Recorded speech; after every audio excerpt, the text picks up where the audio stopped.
looking at a woman who was publicly silent for a decade. Obviously, that's changed, but only recently. It was several months ago that I gave my very first major public talk at the Forbes 30 Under 30 Summit. 1,500 brilliant people, all under the age of 30. That meant that in 1998, the oldest among the group were only 14, and the youngest just 4. I joked with them that some might only have heard of me from rap songs. Yes, I'm in rap songs. Almost 40 rap songs. But the night of my speech, a surprising thing happened. At the age of 41, I was hit on by a 27-year-old guy. I know, right? He was charming, and I was flattered, and I declined. You know what his unsuccessful pickup line was? He could make me feel 22 again.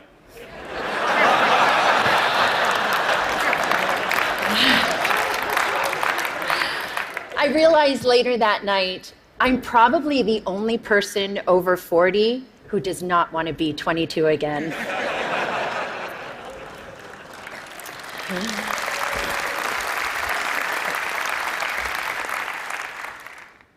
At the age of 22, I fell in love with my boss. And at the age of 24, I learned the devastating consequences.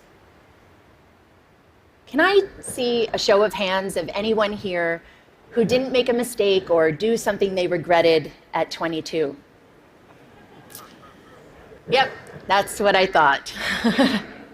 So like me, at 22, a few of you may have also taken wrong turns and fallen in love with the wrong person, maybe even your boss. Unlike me, though, your boss probably wasn't the President of the United States of America. Of course, life is full of surprises. Not a day goes by that I'm not reminded of my mistake, and I regret that mistake deeply. In 1998, after having been swept up into an improbable romance, I was then swept up into the eye of a political, legal, and media maelstrom like we had never seen before. Remember, just a few years earlier, news was consumed from just 3 places: reading a newspaper or magazine, listening to the radio, or watching television. That was it. But that wasn't my fate. Instead, this scandal was brought to you by the digital revolution. That meant we could access all the information we wanted, when we wanted it, anytime, anywhere. And when the story broke in January 1998, it broke online. It was the first time the traditional news was usurped by the internet for a major news story. A click that reverberated around the world. What that meant for me personally was that overnight, I went from being a completely private figure to a publicly humiliated one worldwide. I was patient zero of losing a personal reputation on a global scale almost instantaneously. This rush to judgment enabled by technology led to mobs of virtual stone throwers. Granted, it was before social media, but people could still comment online, email stories, and of course, email cruel jokes.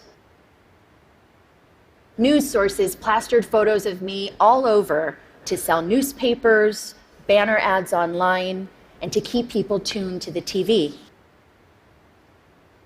Do you recall a particular image of me, say, wearing a beret? Now, I admit I made mistakes, especially wearing that beret. But the attention and judgment that I received, not the story, but that I personally received, was unprecedented.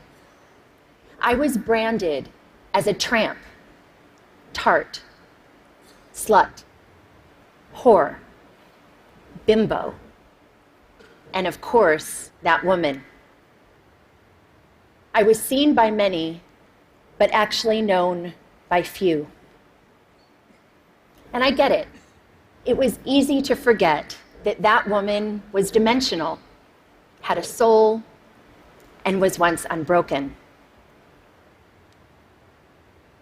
When this happened to me 17 years ago, there was no name for it. Now we call it cyberbullying and online harassment. Today, I want to share some of my experience with you, talk about how that experience has helped shape my cultural observations, and how I hope my past experience can lead to a change that results in less suffering for others. In 1998, I lost my reputation and my dignity. I lost almost everything, and I almost lost my life. Let me paint a picture for you. It is September of 1998. I'm sitting in a windowless office room inside the Office of the Independent Counsel, underneath humming fluorescent lights. I'm listening to the sound of my voice on surreptitiously taped phone calls that a supposed friend had made the year before. I'm here because I've been legally required to personally authenticate all 20 hours of taped conversation. For the past 8 months, the mysterious content of these tapes has hung like the sword of Damocles over my head. I mean, who can remember what they said a year ago?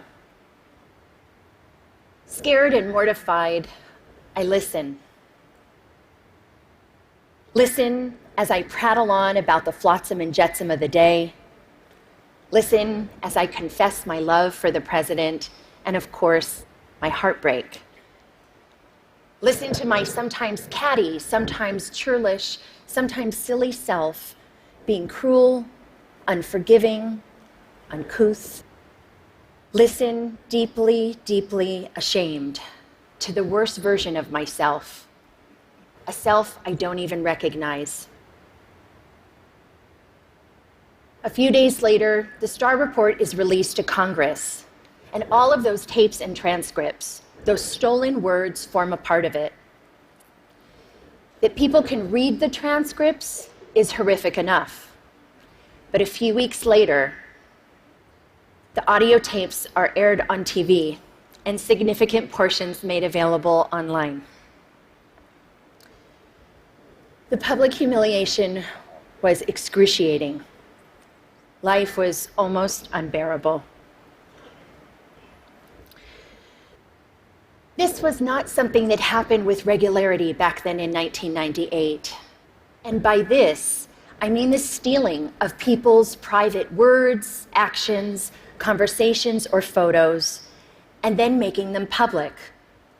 Public without consent, public without context, and public without compassion. Fast forward 12 years to 2010, and now social media has been born. The landscape has sadly become much more populated with instances like mine, whether or not someone actually made a mistake, and now it's for both public and private people. The consequences for some have become dire, very dire. I was on the phone with my mom in September of 2010, and we were talking about the news of a young college freshman from Rutgers University named Tyler Clementi. Sweet, sensitive, creative Tyler was secretly webcammed by his roommate while being intimate with another man. When the online world learned of this incident, the ridicule and cyberbullying ignited. A few days later, Tyler jumped from the George Washington Bridge to his death. He was 18. My mom was beside herself about what happened to Tyler and his family, and she was gutted with pain in a way that I just couldn't quite understand. And then eventually I realized she was reliving 1998, reliving a time when she sat by my bed every night. Reliving a time when she made me shower with the bathroom door open. And reliving a time when both of my parents feared that I would be humiliated to death, literally. Today, too many parents haven't had the chance to step in and rescue their loved ones. Too many have learned of their child's suffering and humiliation after it was too late. Tyler's tragic, senseless death was a turning point for me. It served to recontextualize my experiences, and I then began to look at the world of humiliation and bullying around me and see something different. In 1998, we had no way of knowing where this brave new technology called the internet would take us. Since then, it has connected people in unimaginable ways, joining lost siblings, saving lives, launching revolutions. But the darkness, cyberbullying, and slut-shaming that I experienced had mushroomed. Every day online, people, especially young people who are not developmentally equipped to handle this, are so abused and humiliated that they can't imagine living to the next day. And some, tragically, don't. And there's nothing virtual about that. Childline, a UK nonprofit that's focused on helping young people on various issues, released a staggering statistic late last year. From 2012 to 2013, there was an 87% increase in calls and emails related to cyberbullying. A meta-analysis done out of the Netherlands showed that for the first time, cyberbullying was leading to suicidal ideations more significantly than offline bullying. And you know what shocked me, although it shouldn't have, was other research last year that determined humiliation was a more intensely felt emotion than either happiness or even anger. Cruelty to others is nothing new. But online, technologically enhanced shaming is amplified, uncontained, and permanently accessible. The echo of embarrassment used to extend only as far as your family, village, school, or community. But now it's the online community too. Millions of people, often anonymously, can stab you with their words, and that's a lot of pain. And there are no perimeters around how many people can publicly observe you and put you in a public stockade. There is a very personal price to public humiliation, and the growth of the internet has jacked up that price. For nearly 2 decades now, we have slowly been sowing the seeds of shame and public humiliation in our cultural soil, both on and offline. Gossip websites, paparazzi, reality programming, politics, news outlets, and sometimes hackers all traffic in shame. It's led to desensitization and a permissive environment online, which lends itself to trolling, invasion of privacy, and cyberbullying. This shift has created what Professor Nicholas Mills calls a culture of humiliation. Consider a few prominent examples just from the past 6 months alone. Snapchat, the service which is used mainly by younger generations and claims that its messages only have the lifespan of a few seconds. You can imagine the range of content that gets. A third-party app which Snapchatters use to preserve the lifespan of the messages was hacked, and 100,000 personal conversations, photos, and videos were leaked online to now have a lifespan of forever. Jennifer Lawrence and several other actors had their iCloud accounts hacked, and private, intimate nude photos were plastered across the internet without their permission. One gossip website had over 5 million hits for this one story. And what about the Sony Pictures cyber hacking? The documents which received the most attention were private emails that had maximum public embarrassment value. But in this culture of humiliation, there is another kind of price tag attached to public shaming. The price does not measure the cost to the victim, which Tyler and too many others, notably women, minorities, and members of the LGBTQ community have paid, but the price measures the profit of those who prey on them. This invasion of others is a raw material, efficiently and ruthlessly mined, packaged, and sold at a profit. A marketplace has emerged where public humiliation is a commodity and shame is an industry. How is the money made? Clicks. The more shame, the more clicks. The more clicks, the more advertising dollars. We're in a dangerous cycle. The more we click on this kind of gossip, the more numb we get to the human lives behind it. And the more numb we get, the more we click. All the while, someone is making money off of the back of someone else's suffering. With every click, we make a choice. The more we saturate our culture with public shaming, the more accepted it is, the more we will see behavior like cyberbullying, trolling, some forms of hacking, and online harassment. Why? Because they all have humiliation at their cores. This behavior is a symptom of the culture we've created. Just think about it. Changing behavior begins with evolving beliefs. We've seen that to be true with racism, homophobia, and plenty of other biases today and in the past. As we've changed beliefs about same-sex marriage, more people have been offered equal freedoms. When we began valuing sustainability, more people began to recycle. So as far as our culture of humiliation goes, what we need is a cultural revolution. Public shaming as a blood sport has to stop.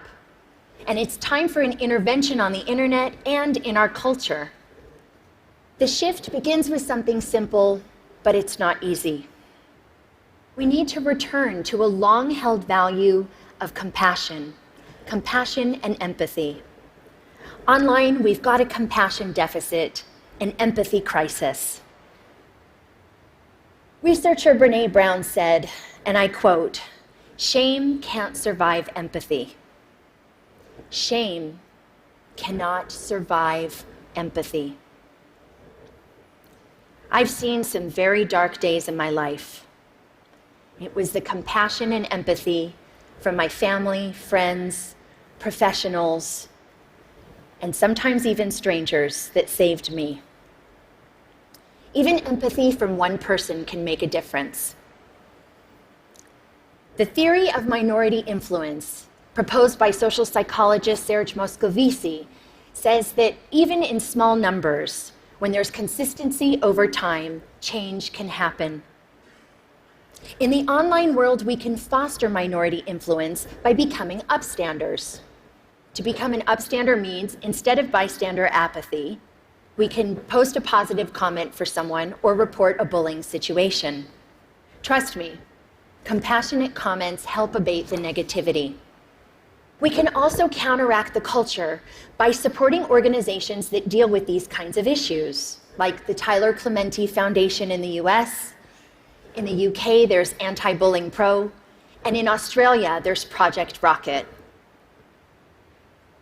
We talk a lot about our right to freedom of expression, but we need to talk more about our responsibility to freedom of expression. We all want to be heard, but let's acknowledge the difference between speaking up with intention and speaking up for attention. The internet is the superhighway for the id. But online, showing empathy to others benefits us all and helps create a safer and better world. We need to communicate online with compassion, consume news with compassion, and click with compassion. Just imagine walking a mile in someone else's headline. I'd like to end on a personal note. In the past 9 months, the question I've been asked the most is why? Why now? Why was I sticking my head above the parapet? You can read between the lines in those questions, and the answer has nothing to do with politics.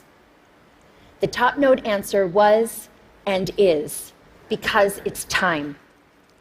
Time to stop tiptoeing around my past, time to stop living a life of opprobrium, and time to take back my narrative.